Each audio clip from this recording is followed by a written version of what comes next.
Aslam guys, आज की video में बात करेंगे मैनुअल टेस्टिंग के रोड मैप की। तो जिनको सॉफ्टवेयर टेस्टिंग में आना है, जिनको सॉफ्टवेयर टेस्टिंग की फील्ड ज्वाइन करनी है और उनको पता नहीं है किधर से स्टार्ट करें और किधर ख़त्म करें, इसमें मैं एडिशनल टिप भी दूंगा आपको।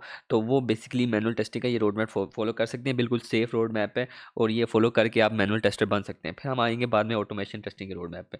सबसे पहले मैनुअल टेस्टिंग का रोड मैप फॉलो करते हैं, उसमें चेक करते हैं क्या क्या इन्होंने बताया हुआ है। तो सबसे पहले हम आ जाते हैं मैनुअल टेस्टिंग के पुराने फर्स्ट रूल पर कि आपने फंडामेंटल लर्न करने हैं सॉफ्टवेयर टेस्टिंग के। ठीक है, उसमें क्या है, this include understanding of different types of testing, the testing life cycle, defect management, many great resources available online and libraries.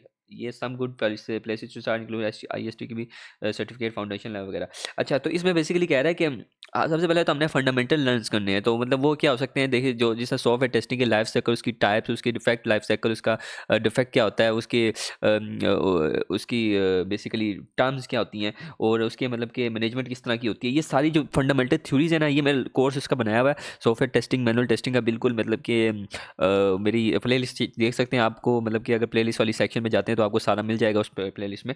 तो इसमें सारा का सारा बिल्कुल मतलब कि सारा का सारा मैंने हर पॉइंट को टच किया हुआ है, हर मतलब के टाइप्स को, हर सॉफ्टवेयर टेस्टिंग के लाइफ साइकिल को, डिफेक्ट लाइफ साइकिल को, हर मतलब के चीज़ को जो सॉफ्टवेयर की टेस्टिंग के मैनुअल टेस्टिंग में आती है वो टच किया हुआ है। तो बस वो आपने देख लेना है। और ये ISTQB जो सर्टिफिकेट है, ये बेसिकली आप कर सकते हैं अनलेस आप बहुत मतलब कि आप चाहते ही हैं कि भाई आपने मतलब कि एक आपको मिलना चाहिए, रिकॉग्निशन मिलनी चाहिए, तो आप इसको कर सकते हैं। बहुत ही ज़्यादा इंपॉर्टेंट है अगर मतलब कि आप बिल्कुल चाहते हैं कि आपको एज अ टेस्टर कहा जाए, क्योंकि ये जब सर्टिफिकेट आप ले लेते हैं ना, तो ये आपको एज अ सर्टिफाइड टेस्टर बना देती है, क्योंकि ये इंटरनेशनल सर्टिफिकेट है ISTQB।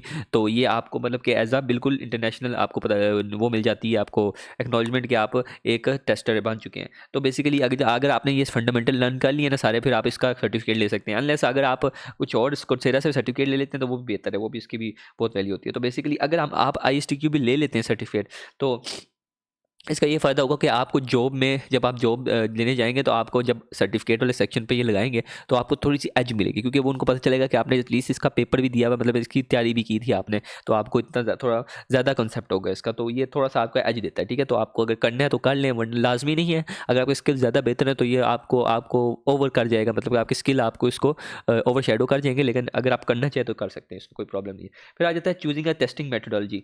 तो there are many different type of testing methodology available, such as black box testing, white box testing, exploratory testing. पहले हम इस चीज़ पे बात कर लेते हैं, मेथोडोलॉजीज कि आप किस टाइप की टेस्टिंग करना चाहते हैं। ब्लैक बॉक्स टेस्टिंग होती है यानी फ्रंट वाली टेस्टिंग, जो फंक्शनल टेस्टिंग होती है, जो जो फॉर एग्जांपल हम कहते हैं, जो फंक्शन वगैरह किसी वेबसाइट के इकॉमर्स की चेक करते हैं कि लॉगिन सेक्शन काम कर रहा है, या उसका ऐड टू कार्ट काम कर रहा है, चेकआउट प्रोसेस काम कर रहा है, रजिस्ट्रेशन काम कर रहा है, ये उसकी black box testing. White box testing क्या होगी, जो डेवलपर्स करते हैं, जो नॉर्मली डेवलपर्स करते हैं, वो यूनिट टेस्टिंग वगैरह होगी, इंटीग्रेशन टेस्टिंग होगी। तो दो मॉड्यूल्स को चेक करना कि वो फंक्शन कर रहे हैं कि नहीं, और यूनिट टेस्टिंग यानी कोड को चेक करना, उसकी करेक्टनेस को चेक करना, ये होगी यूनिट टेस्टिंग। और एक्सप्लोरेटरी टेस्टिंग क्या होती है, कोई भी वेबसाइट ले लेना, उसको अपने मतलब कि अपनी नॉलेज के मुताबिक, अपने टेस्ट केसेस के मुताबिक उसको फॉलो करते हैं, वो चेक करना कि भाई ये सही तरह काम कर रही है कि नहीं, इसके सारे फंक्शन, UI, इसके APIs वगैरह काम करें कि नहीं, ये सारा मतलब एक्सप्लोरेटरी टेस्टिंग में आ जाता है। तो फिर आ जाते हैं, each methodology has its own strength and weakness and it's important to choose the one that is best suited to your needs. ठीक है, तो some popular methodologies include black box testing. This type of testing is done without any knowledge of internal working of the software. यही मैंने आपको बताया कि इसमें बाहर की टेस्टिंग होती है, तो इसमें सारा मतलब कि आपको इंटरनल उसका कोड कैसे वर्क करे उसकी जानने की जरूरत नहीं होती। व्हाइट बॉक्स में आपको कोड की जानने की बहुत जरूरत होती है। Testing the knowledge with the internal working of the software. Exploratory testing, this type of testing is information informal and ad hoc approach to testing. तो ये इनफॉर्मल यानी मतलब कि ये फॉर्मल नहीं होती, मतलब कि इनफॉर्मल कह सकते हैं, क्योंकि ज़ाहिर है हम test cases on the go बनाते हैं, उसी वे टेस्ट करते हैं। एड होक टेस्टिंग होती है बिल्कुल अनस्ट्रक्चर्ड टेस्टिंग, तो इसमें आपको स्ट्रक्चर नहीं होता टेस्टिंग का, मतलब बिल्कुल ये मतलब ऐसा कह लें कि आपको सॉफ्टवेयर दिया गया और आपने टेस्ट करना है। ठीक है, बस ये है, आपको ये नहीं बताएगा किस तरह टेस्ट करना है, आपने टेस्ट करना है, बस ये आप कह सकते हैं एड होक टेस्टिंग होगी। तो ये हो जाता है तीन टाइप की टेस्टिंग। तो ये आपने चेक कर ली नहीं, आप कौन सी मेथोडोलॉजी फॉलो करना चाहते हैं। मेरी जो है वो मेरी ब्लैक बॉक्स है और एक्सप्लोरेटरी टेस्टिंग मेरी मेथोडोलॉजी है। तो वाइट बॉक्स में अपने जो मैं मतलब कि जेंगो में कोई वेबसाइट डेवलप कर दूँ उसमें कर लेता हूँ, लेकिन नॉर्मली मेरे इसमें कोई इतना हाथ नहीं है। उसके बाद आता है प्रैक्टिस योर टेस्टिंग स्किल। जब आप ये लर्न कर लें सारा, तो फिर आपने अपने जो स्किल है मैनुअल टेस्टिंग के वो प्रैक्टिस करनी है। ठीक है, तो बेस्ट वे कैसे होंगे प्रैक्टिस करने के कि तो कैसे मतलब कि how to test the is to practice, ठीक है, मतलब कि किस तरह आपने टेस्ट करना है सारा, मतलब कि जो भी मतलब आपको सॉफ्टवेयर मिले, आपने जो टेस्टिंग मेथोडोलॉजी ली हुई है उसी के मुताबिक आपने उसमें टेस्टिंग करनी है। अब इस तरह इसको देखते हैं। There are many ways to do this such as working on personal projects, participating in bug bounties और वॉलंटियरिंग टेस्ट ओपन सोर्स। तो बेसिकली पहले तो अगर आपका पर्सनल कोई प्रोजेक्ट बना हुआ है, आपकी यूनिवर्सिटी में कोई बनाया है, या आपकी यूनिवर्सिटी में फाइनल ईयर प्रोजेक्ट लगा हुआ है, फाइनल ईयर तो काफ़ी आगे आ गए हैं लेकिन चलो फाइनल ईयर लगा हुआ है, तो उसमें आपने टेस्टिंग वाली साइड ले लेनी है, ठीक है।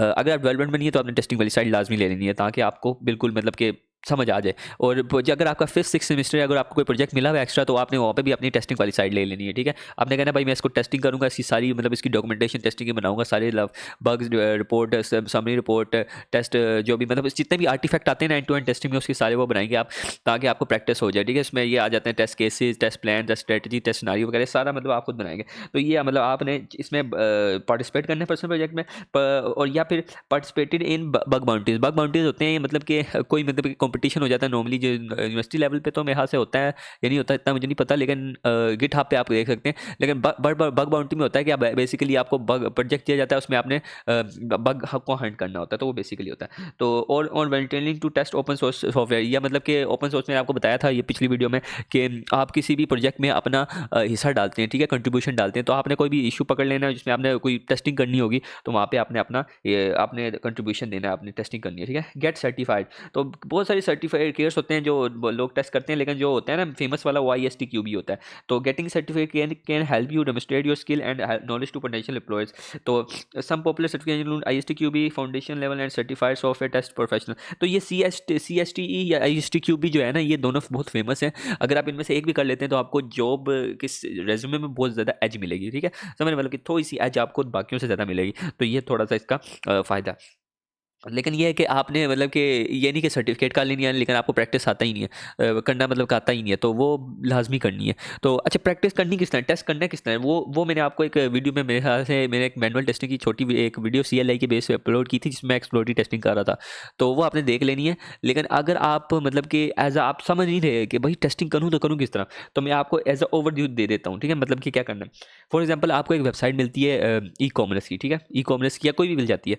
उसमें आपने सबसे पहले तो उसका साइन अप टेस्ट करना है, ठीक है। साइन अप टेस्ट करना है, सारी वैल्यूज डाल के टेस्ट कर लेना है, ठीक है। वो साइन अप टेस्ट कर लिया। अब आपने उसका लॉगिन टेस्ट करना है। लॉगिन कैसे टेस्ट करना है, पहले आपने पासवर्ड सारा डेटा करेक्ट डालना है, वो चेक करना है कि वो करेक्ट हो रहा है, मतलब कि ठीक जा रहा है। फिर लॉगिन करना है, वो लॉगिन हो रहा है, ठीक है, वो हो गया। अब उसमें आपने एक जगह गलत डालना है, यूजर नेम गलत डालना है, फिर पासवर्ड सही डालना है, ठीक है, वो चेक करना है। फिर एक जगह यूजर नेम गलत डालना है, पासवर्ड गलत डालना है और यूजर नेम सही डालना है, ठीक है, फिर दोनों गलत डालने हैं, ठीक है। फिर में से मतलब कि इस तरह करते करते जितने टेस्ट केसेस बनेंगे ना, तो वो आपने उसके मुताबिक डालना है।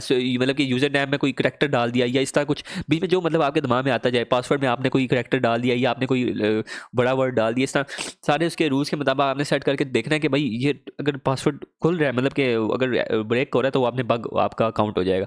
तो इस तरह आपने ये टेस्ट कर लिया। अब उसके बाद जो E-कॉमर्स में और कौन सा होता है, चेकआउट प्रोसेस होता है। आपने ऐड टू कार्ट करना है किसी उसको, और उसके कार्टिंग चेक करने के सारा कार्टिंग में सही वो डेटा आ रहा है, ये ना हो कि आपने एक प्रोडक्ट को कार्ट किया, उसकी 4 क्वांटिटीज़ आ रही हैं, वो क्वांटिटीज़ भी आपने सही तरह वेरीफाई करनी है, ठीक है।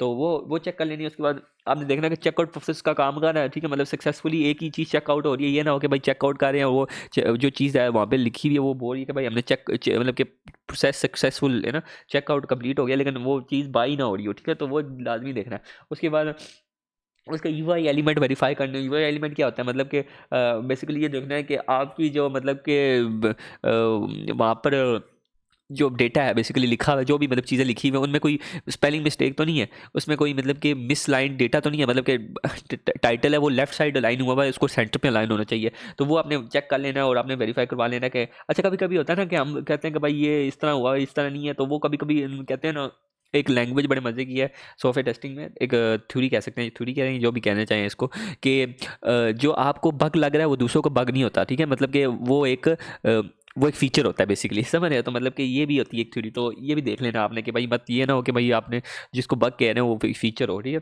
तो वो एज अ फीचर डाला वो तो सॉरी, ये मैं आगे वाली उस पर आ गया। तो यहाँ तक किया। उसके बाद हम देखते हैं stay up to date on the latest trend. The field of software testing is constantly evolving. It is important to stay up to date on the latest and technology so that you can continue to be effective in your role. Some good ways to up to date when coding, reading industries publication, attending references. तो मतलब कि यही है कि भाई आपने trends के साथ अपडेट रहना है, टूल्स वगैरह देखते रहना है कि भाई कौन से टूल्स आजकल नए आ रहे हैं या कौन से टेस्टिंग मेथडोलॉजीज आ रही हैं, मतलब सारा मतलब कि एज अ ट्रेंड फॉलो करना है टेस्टिंग का, मतलब कि एज अ मतलब कि आप वीडियोस देखते रहा करें डेवलपमेंट के, सॉफ्टवेयर डेवलपमेंट के। अगर आपको डेवलपमेंट आती है ना, एक डेवलपर के लिए एक टेस्टर बनना कोई इतना मुश्किल नहीं होता, जबकि एक टेस्टर के लिए डेवलपर बनना थोड़ा मुश्किल होता है, क्योंकि जो डेवलपर होता है बेसिकली वो पूरा इंटरनल स्ट्रक्चर जानता है सॉफ्टवेयर का कि भाई हमने बनाया किस तरह, हमने हमने इसको ये HTML इसमें ये पार्ट किस तरह किया था, हमने ये बैक एंड कैसे जोड़ा था, ये सारा वो टेस्टर सॉफ्टवेयर डेवलपर जानता है। तो उसके लिए टेस्टर बनना कोई इतना मुश्किल नहीं है। तो लेकिन जो टेस्टर होगा ना, बेसिकली वो जो मैनुअल टेस्ट होते हैं खासतौर पर, उनके लिए थोड़ा सा मुश्किल हो जाता है, क्योंकि उनको इतना कोई आइडिया नहीं होता। वो कहता है यार हमने तो टेस्टिंग की हुई है और ये तो कोई लंबी कहानी हो गई है, मतलब ये तो अंदर वाला स्ट्रक्चर हमें समझ ही नहीं आ रहा है क्या किस तरह। तो ये वाला थोड़ा मुश्किल हो जाता है। लेकिन तो इसलिए मैं कह रहा हूँ आपने थोड़ी वीडियोस डेवलपमेंट की भी ज़्यादा देखती रहा करें, ताकि आपको एटलीस्ट वो समझ आ जाए कि आप कर क्या रहे होते हैं, मतलब कि टेस्टिंग कर रहे होते हैं और डेवलपमेंट वाली साइकिल में हो क्या रहा होता है। तो बेसिकली ये है उसका ओवरव्यू है, ठीक है। तो बेसिकली यही है मैनुअल टेस्टिंग का रोड मैप। अब बोलेंगे आपके इसमें मैंने आपको टूल्स क्यों नहीं बताया कि कौन से टूल्स फॉलो करने हैं, किस टूल्स के। तो देखिए मैनुअल टेस्टिंग में जो होते हैं ना, बेसिकली मैनुअल टेस्टिंग के इतने टूल्स नहीं होते, ठीक है। मैनुअल टेस्टिंग ऑटोमेशन में आ जाते हैं टूल्स, लेकिन मैनुअल टेस्टिंग में इतने टूल्स नहीं होते। जो टूल्स होते हैं वो बेसिक होते हैं। जैसे परफॉर्मेंस टेस्टिंग के लिए आपने रख लिया अपना जे मीटर, ठीक है। और जो मैनेजमेंट है, जो आपने टेस्ट किसी की मैनेजमेंट करनी है टेस्ट, उसके लिए टेस्ट मैनेजमेंट वाला सिस्टम वो एक हो जाता है, जीरा भी आ जाता है। तो वो बेसिकली आप रख सकते हैं। तो ये टूल्स भी आपने साथ साथ इनको भी लर्न करना है। और ये एपीआई टेस्टिंग अगर आप करनी है ना, मैनुअल टेस्टिंग में यहाँ से एपीआई टेस्टिंग भी आ जाती है, तो पोस्टमैन आपने एपीआई टेस्टिंग के लिए रख लेना है। तो मैं 1 मिनट रूल्स में लिख देता हूँ, ताकि आप जो है क्या नाम है, ये ना बोलें कि भाई टूल्स हमें नहीं बताए, ठीक है। तो यहाँ पे एक टूल्स की डॉक्यूमेंट बना लेते हैं। टूल्स वैसे मैं लिखना भूल गया हूँ, लेकिन लिखना चाहिए था मुझे। तो टूल्स नीचे जो मैं एक बता दूं कि भाई परफॉर्मेंस के लिए जो आपने लर्न करना है इस वक्त, जो अभी बेसिक में जानना है, वो जे मीटर है, ठीक है। जे मीटर है। और जो एपीआई के लिए लर्न करना है जो आपने, वो बेसिकली जब आप ऑटोमेशन में जाएंगे तो एपीआई के लिए तो आपको ऑटोमेशन टूल के थ्रू आप एपीआई टेस्टिंग कर सकते हैं। जैसे आप प्ले राइट कर रहे हैं ना, तो आप उसके थ्रू आप ऑटोमेशन सॉरी एपीआई टेस्टिंग कर सकते हैं। अगर आप वो साइप्रस कर रहे हैं तो आप उसी के थ्रू आप एपीआई टेस्टिंग कर सकते हैं। तो इसलिए मैं मुझे याद नहीं रहा, लेकिन ये है कि आप पोस्टमैन जो है ना, वो बेसिकली मेन टूल कहते हैं एपीआई टेस्टिंग के लिए, ठीक है। तो पोस्टमैन आपने एपीआई टेस्टिंग के लिए रखना है। जो मैं आपको इससे टूल बता रहा हूँ, अगर आपने इस फील्ड में जाना, आपने बेसिकली आपने अपने मेन चुन लेना है ना कि किस में जाना है। आपने यूआई में जाना है, परफॉर्मेंस फंक्शनल, ये भी देख लेना आपने किस में जाना है। आपने बेसिक जो होते हैं यूआई और फंक्शनल ही होते हैं। तो जो एक्स्ट्रा होते हैं वो परफॉर्मेंस वगैरह सिक्योरिटी वगैरह में आ जाता है। सिक्योरिटी वाला जो टूल था मेरे हाल से वो मुझे भूल गया, लेकिन ये कि सिक्योरिटी का टूल होता है, मैं आपको बता दूंगा नीचे कमेंट में। तो बाकी ये है कि ये 2 टूल। और मैनेजमेंट में आपने जीरा के ऊपर जाना है, ठीक है। जीरा में पे। और आपने कंसेप्ट कौन से लर्न करने हैं प्रोजेक्ट मैनेजमेंट के लिए, वो है scrum, sorry concept of management, project management के जो कंसेप्ट है ना, उस पर आपने लर्न करना है स्क्रम और एजाइल, ठीक है। ये 2 कंसेप्ट आपने लेटेस्ट है ये, ठीक है। और मॉडल्स आपने देख लेने हैं। कॉन्सेप्ट बेसिकली ये अजाइल मॉडल ही आ जाता है, अजाइल मॉडल है, ठीक है। अजाइल मॉडल है। मॉडल वाटरफॉल, कभी कभी होता है कि कंपनीज वाटरफॉल भी यूज़ कर रही होती हैं। वाटरफॉल मॉडल, वी और स्पाइरल, ठीक है। ये 3 मॉडल, 4 सॉरी 3 नहीं कहूँगा, 4 कहूँगा। ये 4 मॉडल आपने देख लेने हैं, ठीक है। और ये इसको मैं इधर ले आता हूँ, और आपने इनको समझ लेना है, ठीक है। ये बस ये एज अ मॉडल वाइज है। कंसेप्ट में आपने स्क्रम देख लेना है, क्योंकि ये एजाइल में ही आ जाता है स्क्रम।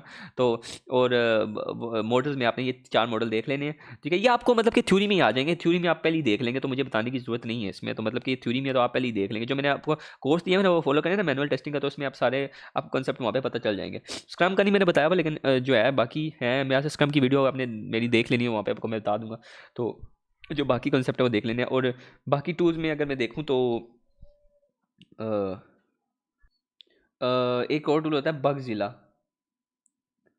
ये बग मैनेजमेंट के लिए होता है, ठीक है। ये बग मैनेजमेंट के लिए होता है, और एक और मोबाइल टेस्टिंग के लिए आ जाता है। मैं आज आप मोबाइल टेस्टिंग भी करेंगे तो एपीएम आपने ले लेना है, ठीक है। ये एपीएम टूल होता है, ये काफ़ी फेमस है मोबाइल टेस्टिंग के लिए। खैर ये अभी मैंने सिर्फ ये और मैनुअल के लिए बताया, ऑटोमेशन के लिए अभी आगे बहुत आते हैं, ऑटोमेशन की बहुत लंबी लाइन है। तो ऑटोमेशन के लिए अब आपको भी ज़रूरत नहीं है, अभी मैं सिर्फ मैनुअल का बता रहा हूँ। अगर ऑटोमेशन का मैं लाजमी डालूंगा ज़रूर, लेकिन फिलहाल अभी मैनुअल का इतना ही है, ठीक है। इतने ही टूल अगर आपको आ जाए ना, इतने से कम क्या कह रहा हूँ, ये तो ज़्यादा है, बहुत ज़्यादा है। इसमें से इतने भी आ जाएँ, ठीक है।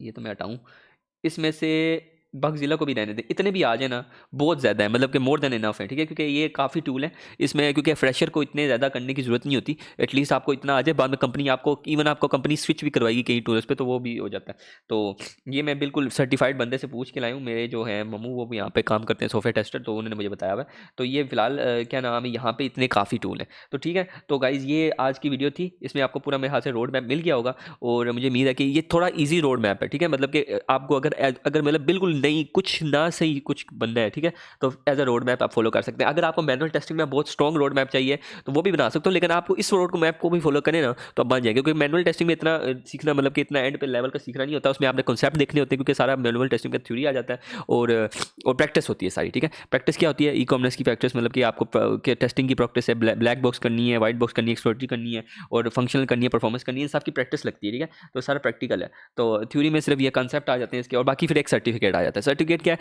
coursera से कर लें कोई सर्टिफिकेट, या फिर आप किसी और के अच्छे से सर्टिफिकेट वेबसाइट से कर लें। और अगर आपके पास पैसे नहीं है उसके किसके ISTQB के एग्जाम के, तो फिर आप ये भी कर लेना तो बहुत है। और प्रोजेक्ट पे आपने हिस्सा लेना है, ठीक है। ये 4 चीज़ें लाजमी करनी है। इसके बाद इंशाल्लाह आप सॉफ्टवेयर टेस्टर बन सकते हैं। तो चलिए ठीक है, आपको अगली वीडियो में मिलेंगे आपसे। अल्लाह हाफिज़।